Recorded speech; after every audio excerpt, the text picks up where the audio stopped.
नमस्कार, मैं आशुतोष कुमार सिंह आपका अपने चैनल मल्टी डायमेंशन ज़िंदगी पे हार्दिक स्वागत करता हूं। आपका जीवन बहुत ही सुखद, समृद्ध, सफल और कल्याणकारी हो, इस मंगल कामना के साथ मैं आज का ये वीडियो प्रारंभ कर रहा हूं।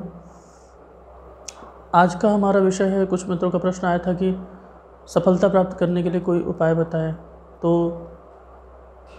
इस संदर्भ में ही ये वीडियो है। देखिए, सबसे इम्पॉर्टेंट बात जो है वो समझने वाली ये है कि सक्सेस क्या है। सफलता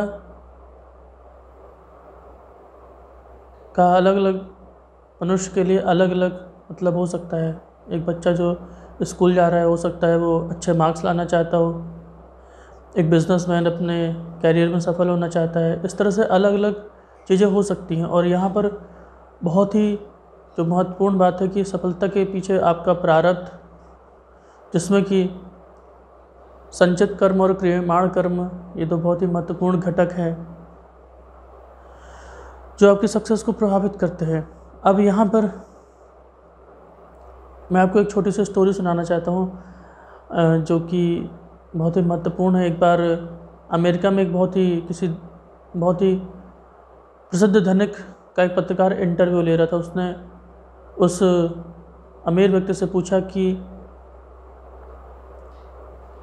आप इतने सफल कैसे हुए अपने जीवन में। तो उस वक्त ने उस पत्रकार से कहा कि मैं हमेशा जब भी कोई अवसर आता था तो मैं उस घोड़े पर सवार हो जाता था। मैंने अपने जीवन में कभी भी कोई भी अवसर खाली नहीं जाने दिया। मैं हमेशा अवसर के घोड़े पर सवार रहता था। तो उस पत्रकार ने पूछा कि ये तो बहुत अच्छी बात है, लेकिन असली प्रश्न ये है कि आपको ये पता कैसे चलता था कि अवसर आ गया और आपको कब कूदना, कब उस पर चढ़ना है। तो यहाँ पर ये बहुत ही महत्वपूर्ण है ये जवाब कि जो उसने दिया। उस व्यक्ति ने कहा कि मैं कभी अवसर का इंतज़ार नहीं करता था, मैं हमेशा कूदने का अभ्यास करता रहता था, ताकि जब भी कोई अवसर मेरे सामने से गुजरे तो मैं उस पर बैठ सकूं, या दूसरी भाषा में कहें कि हम उस अवसर को पकड़ सकें। तो मित्रों, ये है सबसे महत्वपूर्ण बात कि सफलता एक कॉम्बिनेशन लॉक की तरह है, और जब तक आपको लॉक को तब तक घुमाना है जब तक कि सही नंबर नहीं आ जाते और ताला खुल नहीं जाता।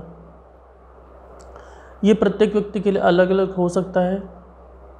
फिर भी योग के संदर्भ में मैंने और भी बहुत से वीडियोस डाले हैं, आप उनको चेक कर सकते हैं। योग के संदर्भ में हमेशा ही ये बात कही जाती है कि शुभ कर्म करिए,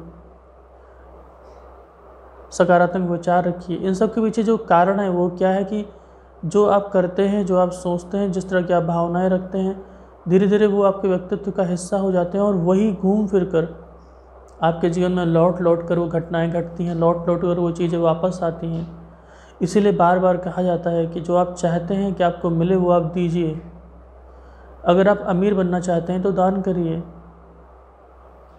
अगर आप चाहते हैं कि लोग आपको प्यार करें, लोग आपको पसंद करें, तो आप लोगों को पसंद करिए।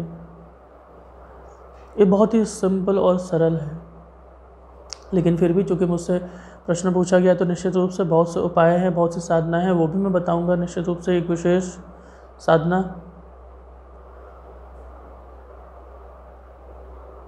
आपने निश्चित रूप से हयग्रीव भगवान का नाम सुना होगा। वो विष्णु भगवान के अवतार है। उसकी एक बड़ी ही प्रसिद्ध कथा है, ज़रूर आपने सुनी होगी, फिर भी मैं शॉर्ट में उसको सुना देता हूँ क्योंकि कुछ लोगों ने नहीं सुनी हो सकती है। कि एक बार हयग्रीव नाम का एक राक्षस था, जिसका चेहरा जो है घोड़े की तरह था, गर्दन, इसलिए उसका नाम ही था हयग्रीव। शरीर मनुष्य की तरह और चेहरा और गर्दन घोड़े की तरह। तो उसने जो है बहुत कठोर तपस्या करके, जैसा कि आप जानते हैं राक्षस अक्सर वरदान मांगते थे अमरता का, लेकिन चूंकि अमरता का वरदान उसे नहीं मिला तो उसने अपनी बुद्धि चलाई। उसने सोचा कि कुछ ऐसा वरदान प्राप्त किया जाए जिससे कि मैं अमर ही हो जाऊँ लगभग। क्योंकि उसने सोचा कि उसके जैसा तो दूसरा कोई प्राणी है नहीं। तो उसने क्या किया कि ब्रह्मा जी से वरदान प्राप्त किया कि अगर मेरी कभी मृत्यु हो तो किसी ऐसे ही व्यक्ति के द्वारा हो जो मेरे जैसा हो। अब चूँकि उसने बुद्धिमानी दिखाई, उसने सोचा कि मेरे साथ तो कोई है ही नहीं, तो एक तरह से मैं अमर ही हो गया। और आप जानते हैं कि राक्षस ऐसी गलतियाँ अक्सर करते थे, क्योंकि वो भूल जाते थे कि पालनहार तो विष्णु भगवान है। तो कहानी ये कहती है कि एक बार बहुत लंबे समय तक युद्ध चल रहा था देवताओं और राक्षसों में, कई हजार साल बीत गए। तो उस युद्ध के बाद विष्णु भगवान बहुत थक गए और वो अपने धनुष की जो प्रत्यंचा है उस पर ही गर्दन टिका के सो गए।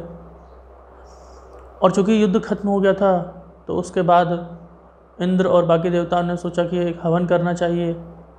तो हवन करने के लिए सबको बुलाने के लिए गए, तो देखा ब्रह्मा जी के पास गए, भगवान शंकर के पास, और देखा कि विष्णु भगवान तो सो रहे हैं। अब हवन तो उनके बिना हो नहीं सकता। तो उस स्थिति में उन्होंने पूछा ब्रह्मा जी से कि अब क्या किया जाए। अब किसी को कोई उपाय नहीं समझ में आ रहा था, लेकिन अब हवन होने के लिए विष्णु भगवान की तो आवश्यकता थी, उनको वहाँ होना भी चाहिए था। तो फिर ब्रह्मा जी ने अपने शक्ति का इस्तेमाल करके वहाँ पे कीट पैदा उत्पन्न किया उस डोरी पे, प्रत्यंचा पे, और उस कीट ने उस डोरी को खा लिया। लेकिन अब यहाँ पर एक अजीबोगरीब घटना घट गई कि जैसे वो प्रत्यंचा को कीट ने खाया और वो प्रत्यंचा टूटी और विस्फोट के संग विष्णु भगवान का सर वहाँ से धड़ से अलग हो गया। अब लोग बहुत परेशान कि अब क्या करें, और वो घबरा भी गए कि अब ये क्या हो गया, मतलब कहाँ तो हम एक अच्छा काम करने जा रहे थे और कहाँ ये क्या कैसी घटना घट गई। फिर कहते हैं कि देवी आदिशक्ति प्रकट हुई, उन्होंने कहा कि इसमें परेशान होने की कोई बात नहीं है, ये तो उनकी लीला है, और ऐसा करिए कि आप उनके शरीर पर एक घोड़े का मस्तक लगाइए। ऐसी कहानी आपने पहले भी सुनी होगी। जब गणेश भगवान का जन्म हुआ था तो उनके शरीर पे जो है हाथी का जो है मस्तक प्रत्यारोपित किया गया था। तो वहाँ पर ऐसा हुआ कि विष्णु भगवान के धड़ पे घोड़े का शीश लगाया गया, तो उससे उनका चेहरा वो भी बिल्कुल हयग्रीव की तरह हो गए। और फिर उन्होंने उस वरदान के नियमों का पालन करते हुए उस राक्षस हयग्रीव का अंत किया। अब यहाँ पर ध्यान देने वाली बात है कि विष्णु भगवान हमेशा युक्तियों का इस्तेमाल करते हैं। युक्ति एक बड़ा ही प्यारा शब्द है कि नियम भी न टूटे और काम भी हो जाए। और जैसा कि पुराणों में कहानियाँ वर्णित है, आप पढ़ सकते हैं, तो ऐसे बहुत से घटनाएं हैं जो विष्णु भगवान से रिलेटेड हैं। तो ये जो साधना है हयग्रीव साधना, ये साहस, शक्ति, पुरुषार्थ, संकल्प, सफलता, इन सब के लिए किया जाता है। और ये बहुत ही विशेष और शक्तिशाली साधना है। तो मैंने और भी मंत्र डाले हुए हैं, तो जो भी लोग गायत्री साधना कर रहे हैं या अगर नहीं भी कर रहे तो आप सीधे इस मंत्र का अभ्यास कर सकते हैं। कम से कम 1 माला या 3 माला शुरू में, और उसका कैसे इस्तेमाल करना है, मंत्र जप कैसे करना है, ये सब मैंने वीडियोस डाले हुए हैं कि आप माला का इस्तेमाल कैसे करें, गौमुखी का इस्तेमाल कैसे करें, ये सब। तो आप इस पर ध्यान देते हुए, नियमों का पालन करते हुए इस साधना का अभ्यास करिए और आपको निश्चित रूप से अपने जीवन में सफलता प्राप्त हो। तो ध्यान से इस मंत्र को सुनेंगे। ओम बाणेश्वराय विद्महे हयग्रीवाय धीमहि तन्नो हयग्रीवः प्रचोदयात्।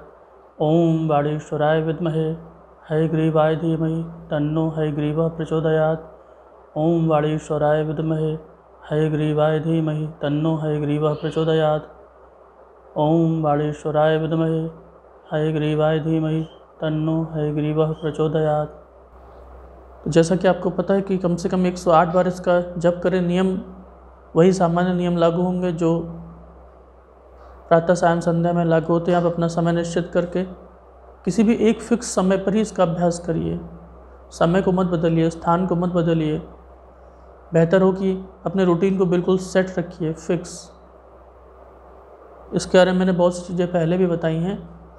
मुझे उम्मीद है कि भगवान हयग्रीव आपको अपने जीवन में ढेरों सफलताएं प्रदान करेंगे और आपकी साधना बहुत ही फलीभूत हो। आप अपने जीवन में सुखद समृद्ध हो। इसी मंगल कामना के साथ आज इतना ही। अगर अभी तक आपने मेरा चैनल सब्सक्राइब नहीं किया तो ज़रूर मेरे चैनल को सब्सक्राइब कर लीजिए लाइक करिए, बेल बटन प्रेस करिए और ज़रूर अपने मित्रों के साथ शेयर करिए, क्योंकि ये बहुत ही महत्वपूर्ण वीडियोज़ हैं जो मैं बना रहा हूँ। बहुत वर्षों की साधनाएं और बहुत अलग अलग गुरुओं से सीखा है और मैं प्रयास कर रहा हूँ कि आपको कम से कम समय में सटीक जानकारी, कॉम्पैक्ट ज्ञान दे सकूं, ताकि ज़्यादा से ज़्यादा लोगों के जीवन में खुशियाँ आएँ, आपका जीवन आनंदमय हो। इस मंगल कामना के साथ अभी के लिए इतना ही।